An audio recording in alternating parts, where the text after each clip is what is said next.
Hello everyone and welcome to a new video. In today's video I'm gonna show you how to reset pin code on Messenger, and that's pretty easy. So open your Messenger app, tap on the three horizontal lines at the left side corner, go to the setting bar icon at the right side corner and tap on that privacy and safety option, and here you can see option end-to-end encrypt chats. Tap on here, go to your message storage option, and here you can see the option reset pin. Tap on here and give your new pin code.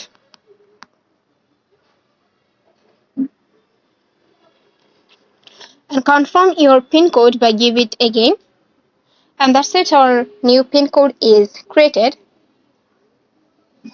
So that's it. But yeah, you just need to mind that if you turn off this secure storage option, you may not be find this reset pin option. So you just need to be turn on this secure storage option if you want to reset your messenger pin code. So that's it, and hope this video find to help you. If you have any questions, let me know in the comment sections and keep in touch with us for more tips and tricks.